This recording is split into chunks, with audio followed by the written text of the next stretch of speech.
함께 오늘 아침 은혜 받을 말씀은 빌립보서 1장 3절에서 11절 말씀 되겠습니다. 빌립보서 1장 3절에서 11절 함께 합독하겠습니다. 내가 너희를 생각할 때마다 나의 하나님께 감사하며 간구할 때마다 너희 무리를 위하여 기쁨으로 항상 간구하고 너희가 첫날부터 이제까지 복음을 위한 일에 참여하고 있기 때문이라. 너희 안에서 착한 일을 시작하신 이가 그리스도 예수의 날까지 이루실 줄을 우리는 확신하노라.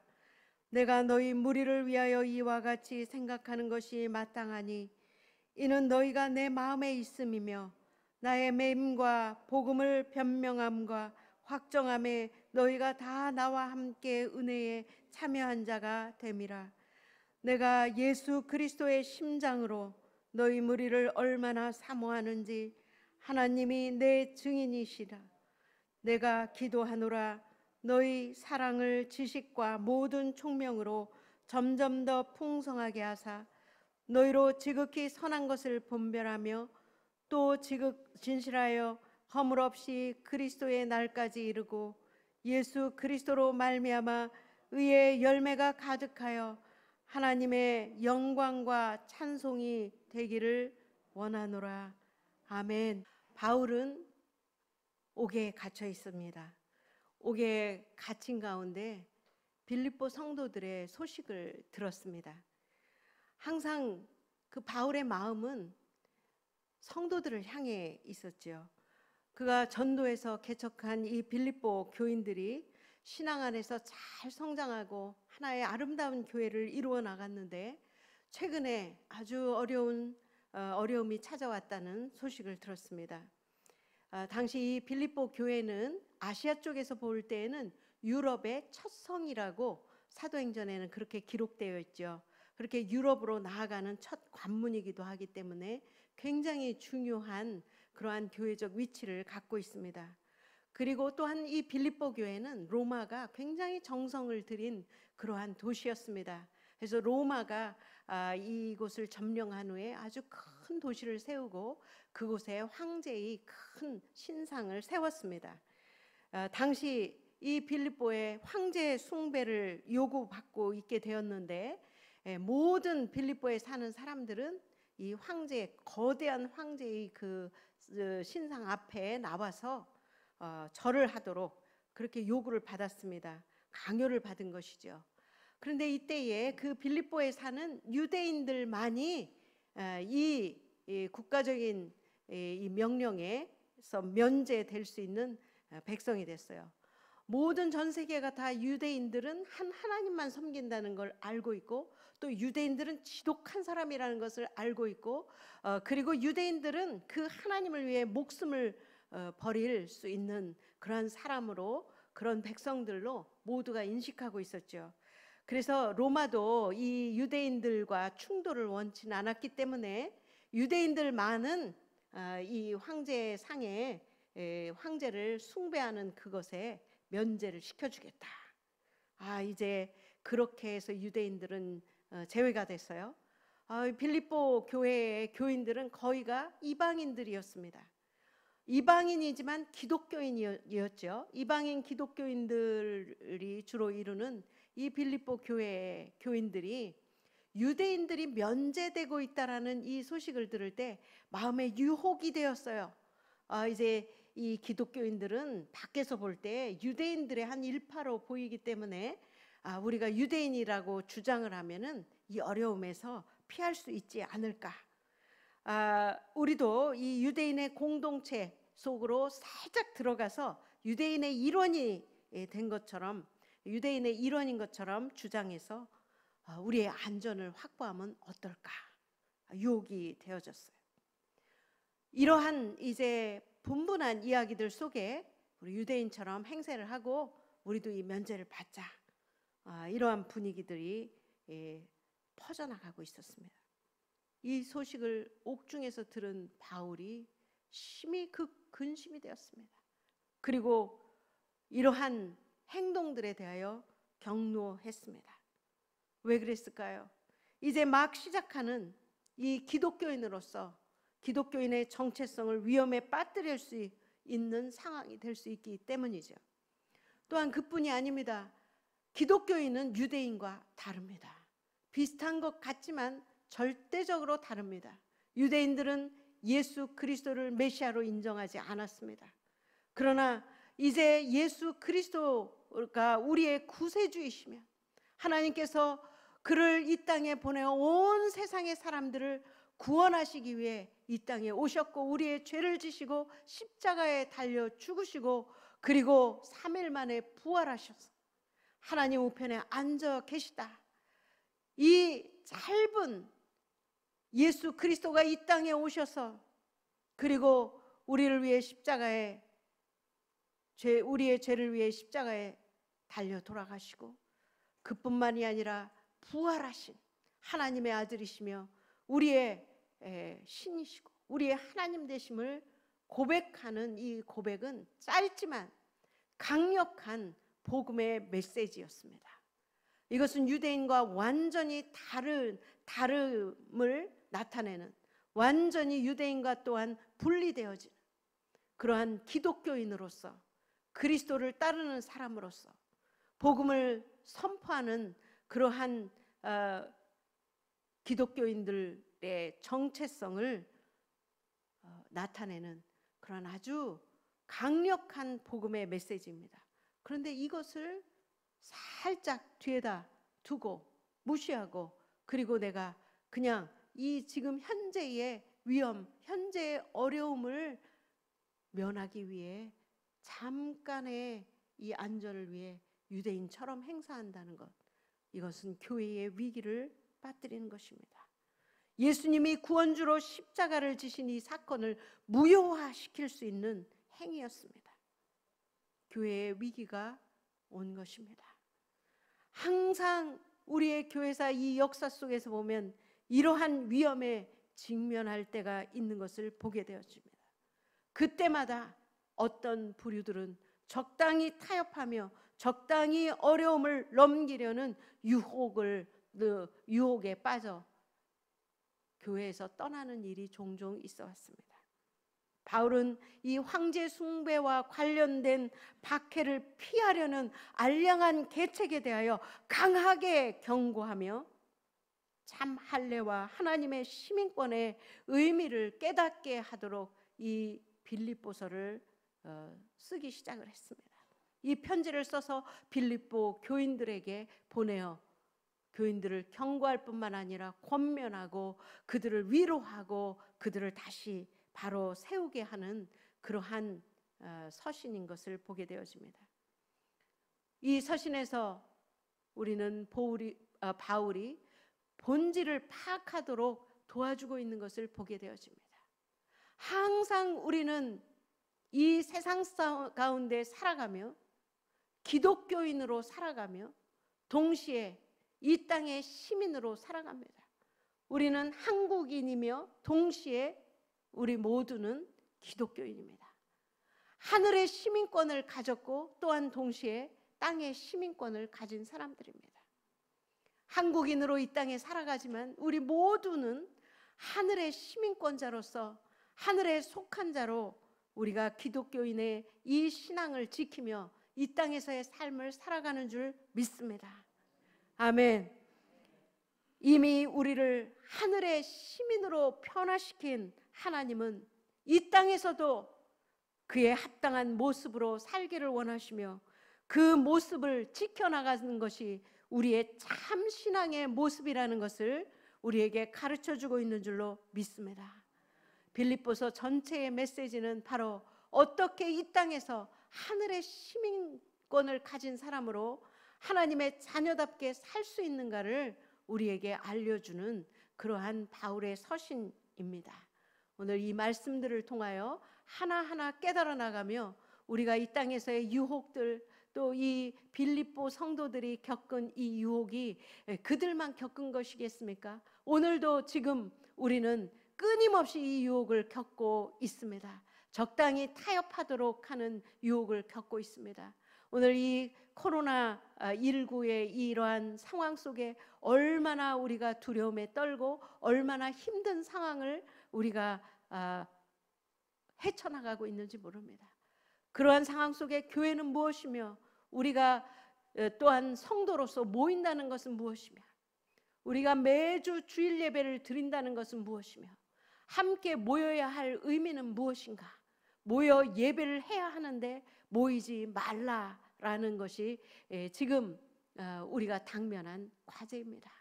모이지 말라, 거리를 돌아 하는 이 상황 속에 우리는 하나님께 예배하는 자로 하늘의 시민권을 가진 사람들로 모여 또 예배를 해야만 합니다.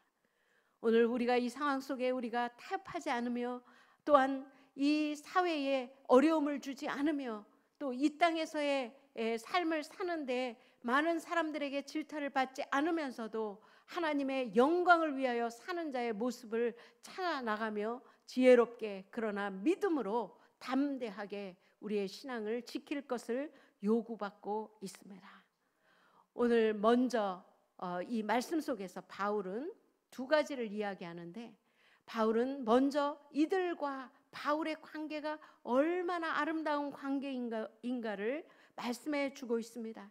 첫 부분은 바울이 이들을 얼마나 사모하고 있는가, 아마 바울 서신 중에 가장 바울의 사적인 감정을 절절하게 표현해낸 것이 빌립보서인 것 같아요.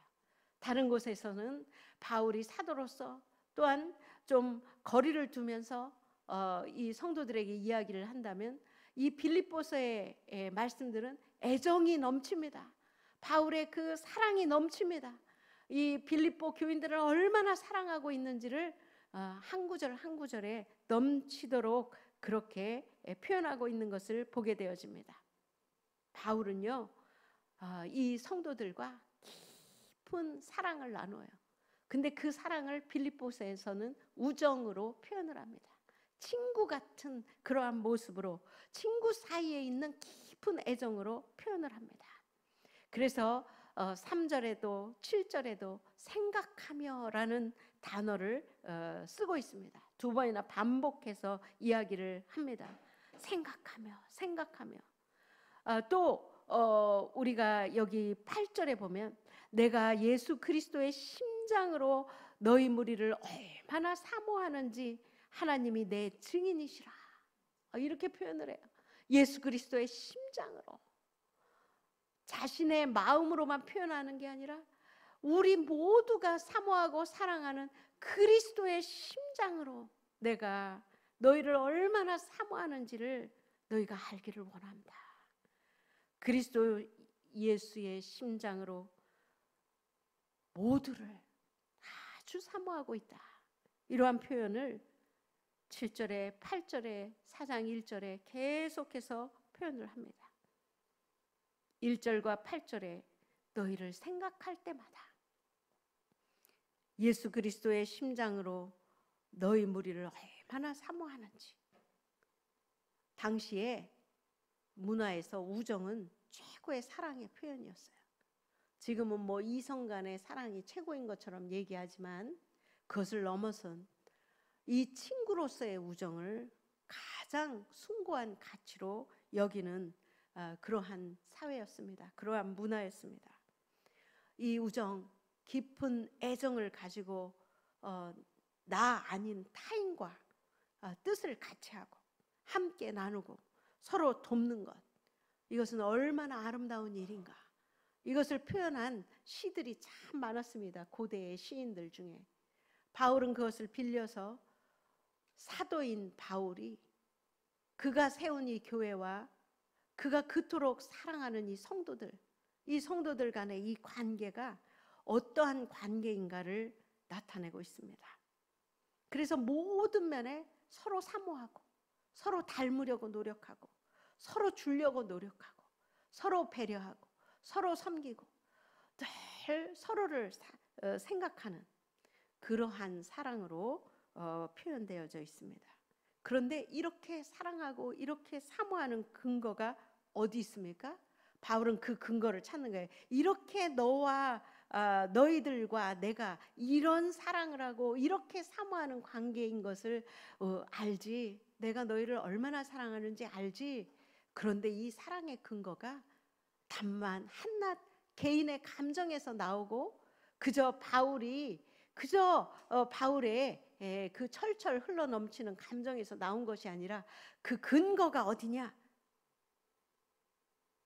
첫날부터 이제까지 복음을 위한 일에 우리가 서로 참여하고 있기 때문에 거기서부터 사랑하는 관계가 되었다라고 표현을 하고 있습니다. 1장 5절에 너희가 첫날부터 이제까지 복음을 위한 일에 참여하고 있기 때문이라. 그래서 내가 너희를 이렇게 사모하고 이렇게 사랑한다. 두 번째 또 1장 7절에 이렇게 이야기합니다. 내가 너희 무리를 위하여 이와 같이 생각하는 것이 마땅하니 왜냐?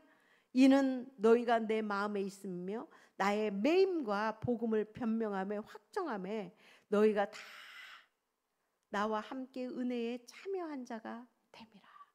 다 나와 함께 은혜에 참여한 자가 됨이라. 참여하다 두 번이나 5절과 7절에 강조하고 있습니다. 바울은 이들을 왜 이렇게 사모하냐? 관계 초기부터 원래 그들을 하나하나 그리스도 앞에 불러 모을 때 그들에게 복음을 전하는 그 순간부터 이제까지 지금까지 복음을 위한 일에 나와 너희들이 함께 참여하고 있기 때문이다. 그리고 또한 다 나와 함께 은혜에 참여한 자가 되기 때문이다. 은혜, 복음을 위한 일, 이 두 가지 그 일에 모두가 함께 참여하고 있다는 사실을 강조합니다. 복된 소식을 전하는 일에 첫날부터 참여하고 있는 이 빌립보 성도들은 바울이 생각할 때 동지입니다. 동역자입니다. 그뿐만 아니라 은혜라고 표현했는데 그 은혜는 카리스라는 이 은혜는 하늘로부터 와지는 거잖아요. 하늘로부터 오는 영적인 재능이에요. 하늘에서 쏟아 부어주는 우리가 받는 능력이에요. 이 은혜는 묵상하면 묵상할수록 얼마나 많은 것들을 담고 있는지 몰라요. 오늘 우리가 누리는 하나님의 은혜는 거저 받은 것입니다. 우리의 노력으로 받는 것이 아닙니다. 오늘 하나님께서는 그 은혜를 계속해서 모든 성도들에게 쏟아 부어 주시는데 하늘에서 오시는 능력과 함께 쏟아 부어 주셔요. 그래서 영적인 재능입니다. 이 영적인 재능들을 찾아내시는 우리 성도님들이 되시기를 소원합니다. 이 바울은요, 옥중에 앉아서 빌립보 성도 한 명 한 명 얼굴을 떠올리며 그 한 명 한 명이 하늘로부터 받은 은혜가 무엇인가를 기억해내는 거예요. 그리고 그들이 얼마나 그 은혜를 가지고 교회를 섬기고 있는가, 그것을 사모하는 거예요. 그리고 그것에 대하여 감동을 받는 거예요. 오늘 우리 옛들 교회도 얼마나 많은 은혜를 받은 성도들이 곳곳에 있습니까? 오늘도 은혜를 받아 성가대를 지휘하시고 은혜를 받아 성가를 하시고 또 은혜를 받아 이 방송 일을 하시고 은혜를 받아 우리 김바울 목사님 어제 밤늦게까지 목포에 중부지방에 갔다 오셨는데 얼굴이 부셨어. 그래도 이 새벽에 이 찬양을 하는데 제가 우리 찬양 사역자들 한 명씩 서요. 이 찬양 사역자들 죄송합니다. 김바울 목사님을 새벽 찬송 인도에 따라갈 수 없다. 맞죠? 동의하시죠? 얼마나 은혜롭게 이 새벽 찬양 우리 김바울 목사님 찬양하면 그냥 성령이 충만해집니다. 이 은혜거든요. 은혜. 우리가 노력해서 오는 게 아니에요. 우리 성도님들 복음을 위한 일에 참여하고 그리고 하늘로부터 오는 영적인 그 재능을 정말 온 존재로 받아 하나님을 위한 교회를 향하여 쏟아놓으시고 복음을 위한 일에 쏟아놓으시고 그것들에 참여하시는 우리 성도님들 되시기를 축복합니다. 바울은 그것을 상기시키며 그래서 내가 너희를 사모하는 거 아니냐, 내가 너희를 사랑하는 것이 아니냐. 이 편지를 빌립보 성도들이 받을 때 얼마나 감동이 되겠어요. 마음이 다 열려지는 거예요. 황제의 숭배에 대한 두려움이 다 사라져 버리는 거예요. 이 바울이 이렇게 하나하나 다시 기억나게 하며 우리가 하나님 앞에 서 있다는 것이 얼마나 멋진 일인지, 얼마나 큰 일인지, 얼마나 능력 있는 일인지 무서움들이 다 사라져 버리는 거예요. 그러한 것들이 느껴질 때 바울은 두 번째로 성도들을 위한 중보 기도에 들어갑니다. 9절에 내가 기도하노라 라고 이야기합니다.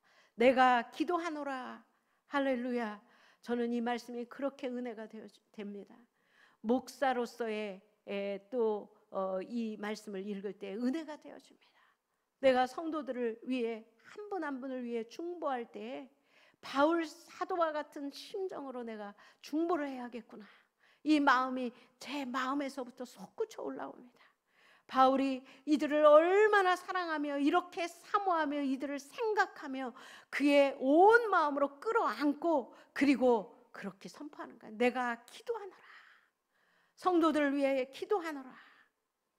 중보 기도로 선포합니다. 이 기도는 권면의 형태를 나타내고 있지만 이 사도 바울과 빌립보 교회 사이에 상호 이해와 깊은 애정이 존재하기 때문에 이 기도가 이 중보의 능력을 바라는 줄로 믿습니다.